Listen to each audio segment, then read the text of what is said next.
میرے محترم دوستوں بزرگوں، حضرت مولانا الیاس صاحب رحمۃ اللہ علیہ فرمایا کرتے تھے یہ کام اپنی اصلاح، اپنی تربیت اور اموات کے قرب کے لیے ہے۔ میرے دوستوں اور بزرگوں، یہ بیان حضرت مولانا یوسف صاحب رحمۃ اللہ علیہ نے 12 صفر 1382 ہجری کو بنگلے والی مسجد میں فجر کی نماز کے بعد فرمایا کہ میرے بھائیوں اور دوستوں، انسان کا اصل سرمایہ اس کے جسم سے نکلنے والے اس کے عمل ہیں۔ 24 گھنٹے میں جتنی مقدار انسان کے عمل کی تیار ہوتی ہے، اتنی کوئی اور چیز دنیا میں تیار نہیں ہوتی۔ یہ دیکھنے کے، بولنے کے اور سننے کے عمل، اور انہی اعمال کے اعتبار سے پھر انسان کا یقین تیار ہوتا ہے۔ میرے عزیزوں، انسان کی زندگیوں کا تعلق، اس کی کامیابی اور ناکامی کا تعلق خود اس کے عمل سے ہے۔ اگر انسان عمل کی طرف التفات نہ کرے اور صرف چیزوں کو سامنے رکھ کر اور چیزوں کے اعتبار سے یہ چلتا رہے، تو پھر انسان کے جسم سے نکلنے والا یہ عمل کا سرمایہ یہ بگڑ جاتا ہے، اور اس کے اعمال کے بگڑ جانے کی خرابی پھر اس کے اوپر رنگ لاتی ہے کہ زندگیوں میں بگاڑ پیدا شروع ہو جاتا ہے۔ کبھی گھر کا سرمایہ ہاتھ سے جاتا ہے، تو کبھی ڈاکہ پڑنے یا آمدنی میں گھاٹا ہو جاتا ہے۔ جیسی مختلف شکلیں سامنے آتی ہیں، یا کبھی یہ شکل ہوتی ہے کہ سب کا سب ہاتھ میں ہے، لیکن بیوی کے ساتھ رہنے میں مزہ نہیں آ رہا اور نہ بچوں کے ساتھ اسے مزہ آتا ہے۔ میرے عزیزوں، انسان کے عمل کے بگڑ جانے پر ہی یہ زندگیوں میں طرح طرح کا بگاڑ پیدا ہو جاتا ہے۔ اگر انسان عمل کی طرف سے بالکل توجہ ہٹا دے تو یہ زندگی کسی نہ کسی وقت یہ بگڑ کر رہے گی، اور اگر اللہ توفیق دے اور یہ بات اس کی سمجھ میں آ جائے کہ عمل اصل ہے، اور آدمی اپنا ذہن یہ بنا لے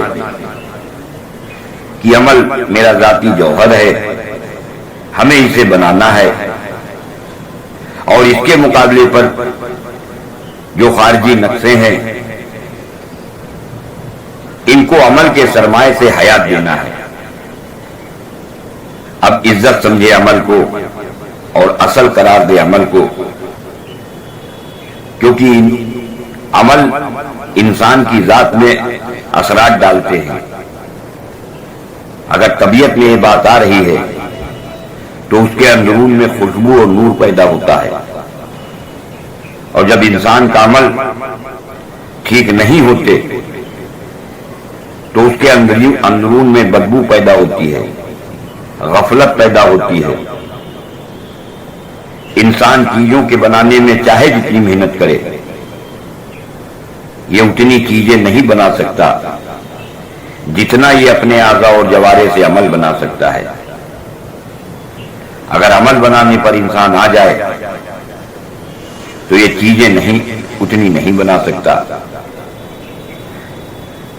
چیزیں مستقل نہیں ہوتی اور عمل یہ مستقل ہو سکتا ہے۔ کہ اگر آپ کسی دوسرے ملک میں جاؤ تو آپ کی آنکھ پر کسٹم نہیں لگے گا، لیکن چیزوں میں سے بہت سا حصہ وہ ہے جو آپ دوسرے ملک میں نہیں لے جا سکتے۔ مکان آپ نہیں لے جا سکتے، کارخانہ آپ نہیں لے جا سکتے، باغ نہیں لے جا سکتے۔ ہاں، کچھ روپے لے جا سکتے ہیں، باقی سارا روپیہ بھی نہیں لے جا سکتے۔ آپ اگر اپنے عملوں کو لے جانا چاہیں تو جن اعضاء سے یہ عمل ظاہر ہوتے اور صادر ہوتے ہیں یہ پورے کے پورے بلا کسٹم ہر ملک کے اندر آپ انہیں لے جا سکتے ہیں. انسان عمل کے ذریعے کامیاب بننا سیکھ جائے تب یہ جہاں جائے وہاں مزے کی زندگی گزارے گا، چاہے شہروں میں ہو چاہے جنگل میں ہو، یہ جہاں بھی ہوگا اللہ رب العزت اسے وہاں کامیاب کر کے دکھلائیں گے. قبر میں، برزخ میں، محشر میں یہ شخص کامیاب ہو کر رہے گا. اب اگر یہ کہیں پر جا رہا ہے تو زبان بھی اس کے ساتھ جائے گی، اور جب زبان اس کے ساتھ جائے گی تو زبان کی گالیاں اور ذکر، چاہے اپنی زبان سے گالیاں نکالے اور چاہے یہ اس سے ذکر کرے، یہ بھی اس کے ساتھ جائے گا. کان کو لے کر جا رہا ہے، اب اپنے کان سے یہ چاہے وہ باتیں سنے جن کا اللہ نے حکم دیا ہے، یا ان کانوں سے وہ باتیں سنے جو فحش ہیں جن کو اللہ نے منع کیا ہے. اس لیے انسان جتنا عمل کو بنا سکتا ہے اتنا کسی اور چیز کو نہیں بنا سکتا، اور عمل کو لے کر یہ انسان جتنا پھر سکتا ہے اتنا کسی اور چیز کو لے کر پھر نہیں سکتا. انبیاء علیہ السلام کی جو لائن ہے وہ ساری اسی کے لیے ہے کہ خدا عملوں پر زندگی کو بناتا اور بگاڑتا ہے. حضرت نوح علیہ السلام کے زمانے میں جو اکثریت ڈوب کر ختم ہوئی تو اس کا قرآن نے سبب بتایا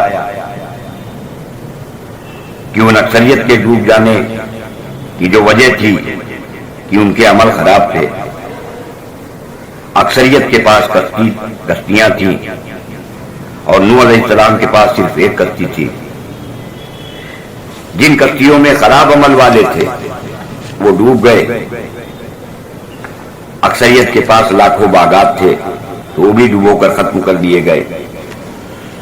حضرت نوح علیہ السلام کے پاس ایک چھوٹی ناؤ تھی جو آج تک چل رہی ہے. اب اگر ہمارے پاس کوئی جائیداد نہ رہے تو یہ ناکامی کی دلیل نہیں ہے، اور اگر ہمارے ہاتھ میں جائیداد آ جائے تو یہ کامیابی کی دلیل نہیں ہے. اس لیے اگر ہمارے عمل خراب ہوں گے تو ہم ناکام ہوں گے، اور اگر ہمارے عمل صحیح ہوں گے تو ہمیں کامیابیاں ملیں گی. قوم سمود کے عمل خراب تھے، قوم صنعت کاری میں ناکام ہو گئی.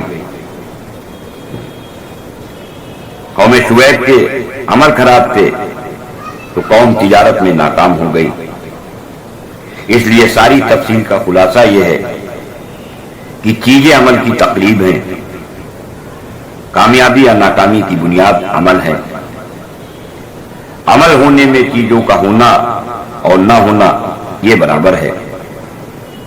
ہمارے پاس اگر روٹی نہیں ہے تو ہم صبر کا عمل کریں گے، اللہ اس صبر کے عمل پر ہمیں روٹی دیں گے، اور روٹی ہے تو کھا کر باقی رکھ دیں گے یا اس کو تقسیم کریں گے.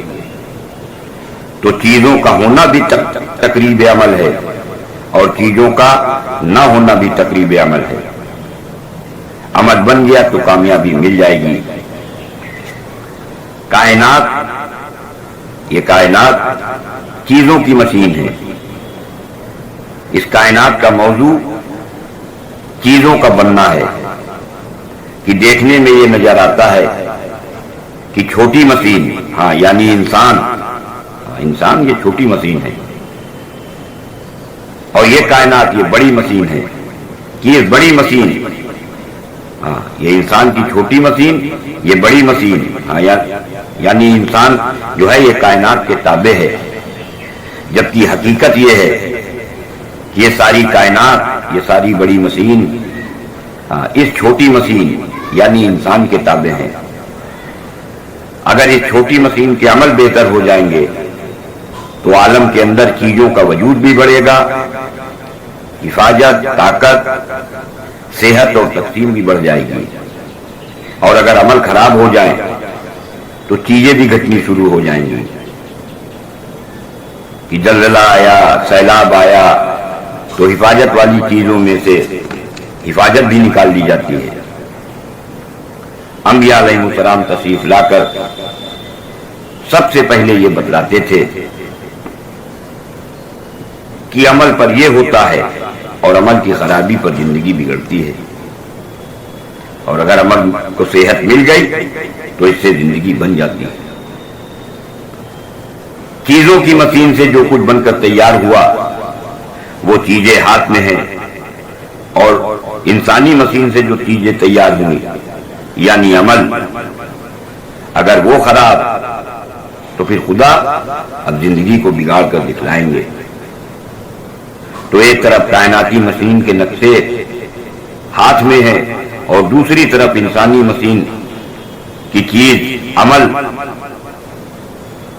تو جن کے عمل اچھے ان کو کامیاب کر کے دکھایا، اور جن کے عمل خراب تھے ان کی زندگی بگاڑ کر بتلائی۔ اسی بنیاد کو ساری دنیا میں چلانے کے لیے ایک وقت محمد صلی اللہ علیہ وسلم کو تمام زبانوں، تمام ملکوں، تمام کچے اور پکے مکانوں، قوی اور کمزوروں کے لیے اللہ رب العزت نے نبی بنا کر بھیج دیا۔ اب اگر اس دنیا میں کامیابی، انصاف، رحم، اخلاق، محبت کی حقیقت، خون کی حفاظت کے مبارک دن کو دیکھنا چاہتے ہو کہ سیلاب نہ آئے، لہلہاتے باغوں کو دیکھنا چاہتے ہو کہ پیداوار ہزاروں گنا بڑھ جائے، تو عمل پر محنت کا میدان قائم کرو۔ انبیاء نے کبھی چیزوں پر محنت نہیں کی ہے، بلکہ عمل پر چیزیں دلا کر اللہ سے دکھلایا ہے۔ حضرت سلیمان علیہ السلام نے عمل سے ملک لے کر دکھلایا کہ چھوٹی سی حکومت میں لمبا چوڑا خرچہ کر کے عجیب قسم کے گھوڑے منگوائے، اور ان گھوڑوں کو دیکھنے میں حضرت سلیمان علیہ السلام ایسے مست ہوئے کہ نماز کا خیال نہ رہا اور نماز قضا ہو گئی۔ پھر حضرت سلیمان علیہ السلام خلوت میں جا کر روئے کہ عمل مالک کی منشا کے خلاف ہو گیا، تو اللہ نے سلیمان علیہ السلام کا قصور معاف کر کے اور فرمایا کہ اب مانگو، کیا مانگتے ہو؟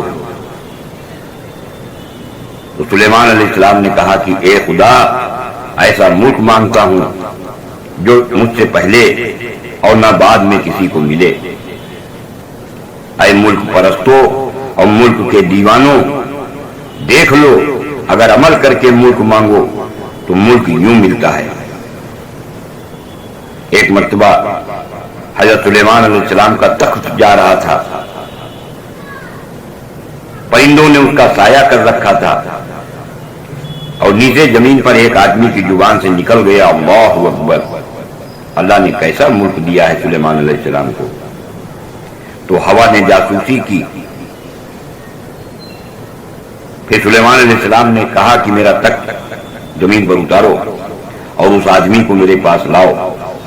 جب اس آدمی کو لایا گیا تو سلیمان علیہ السلام نے اس سے پوچھا، کیوں جی، تم نے ہمارے بارے میں کیا کہا ہے؟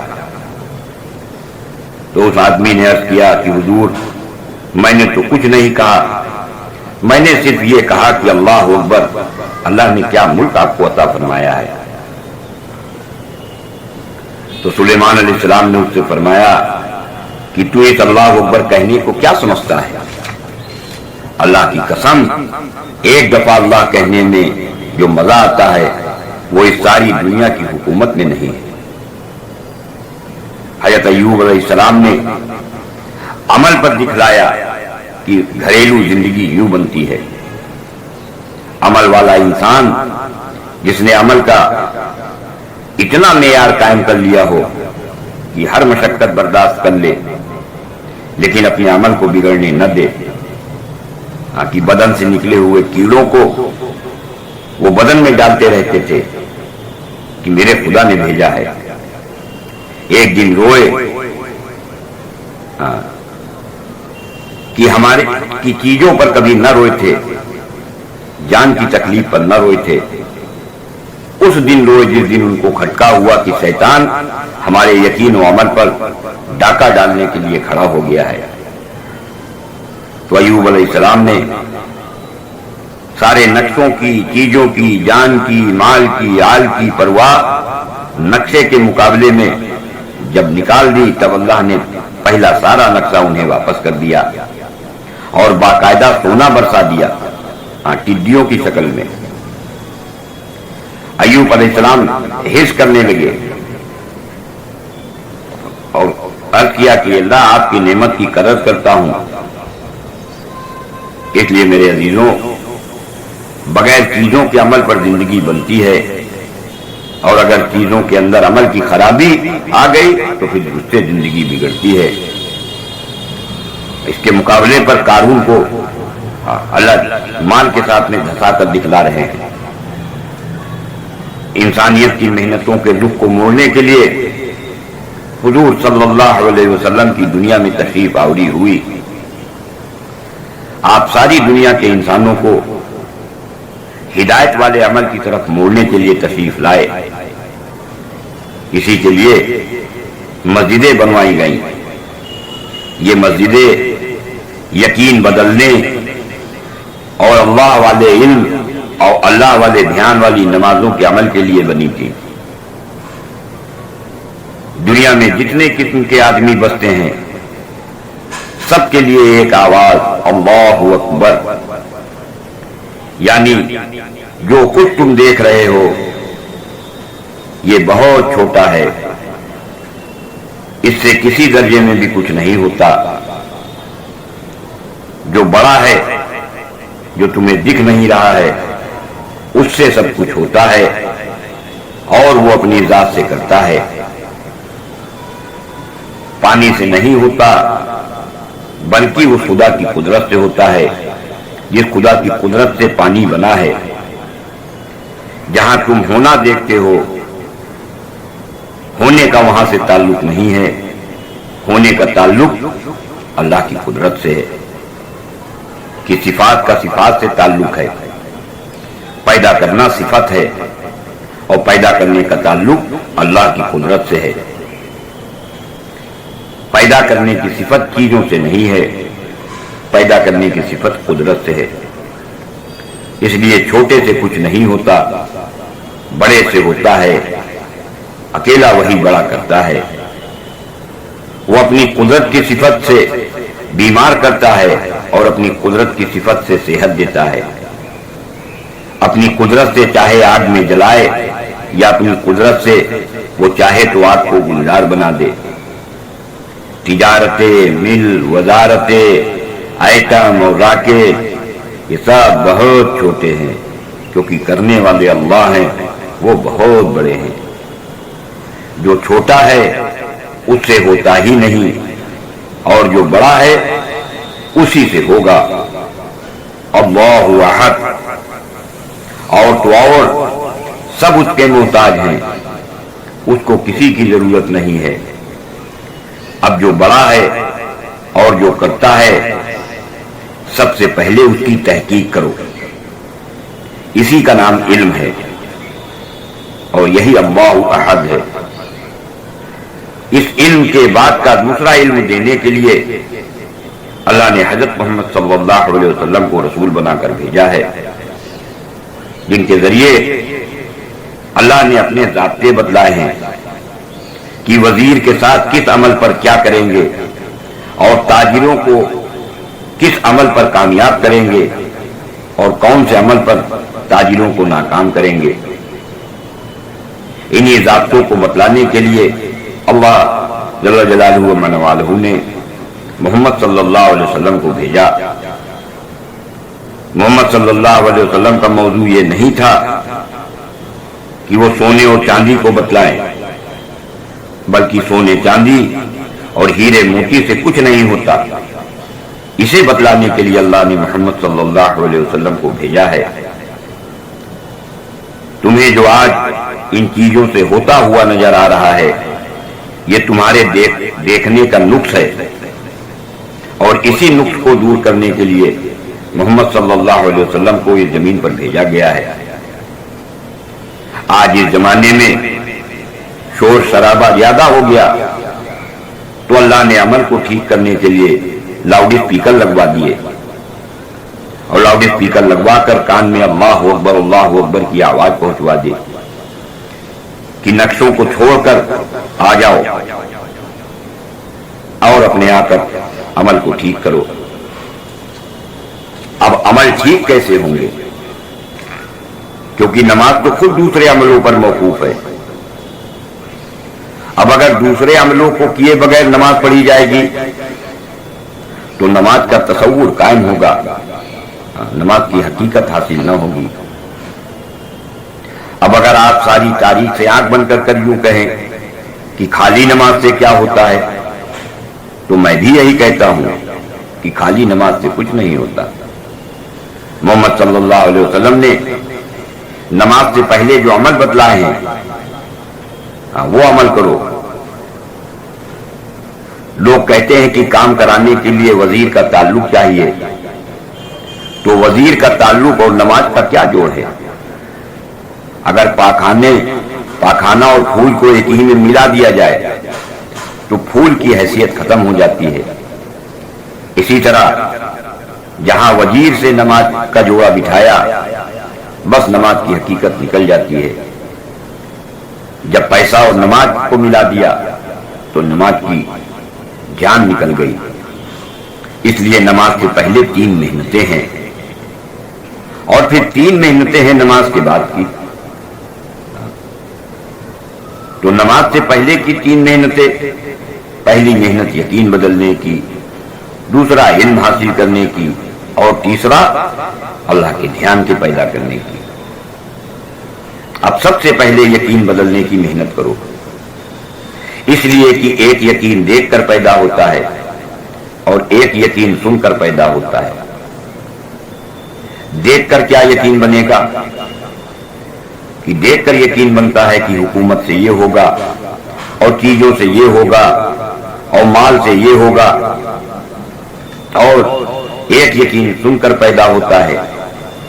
کیا سن کر پیدا ہوتا ہے؟ کیا سن کر یقین بنانا ہے؟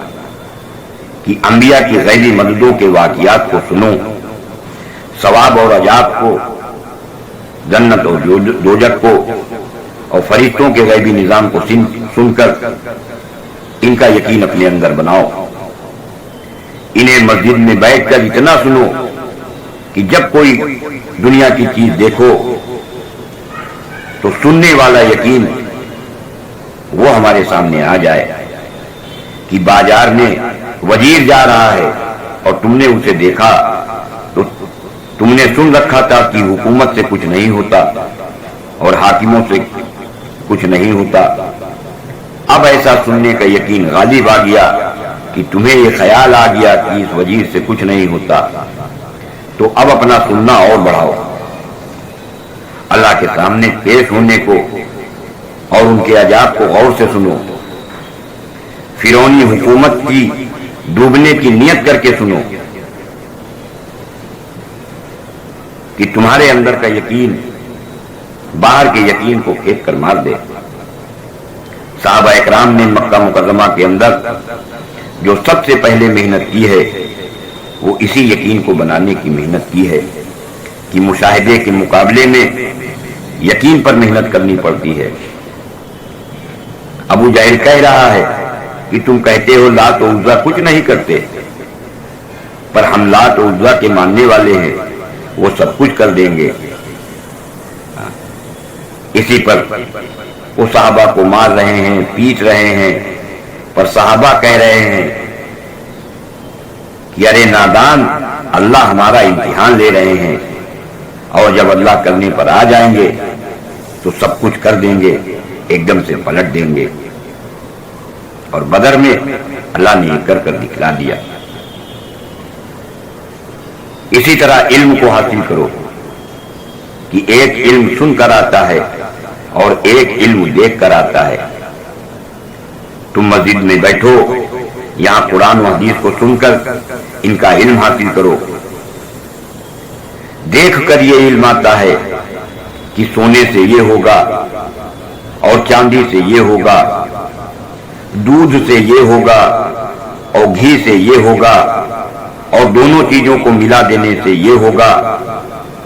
اور اس چیز سے یہ بن جائے گا اور اس چیز سے یہ بگڑ جائے گا. اس کے مقابلے پر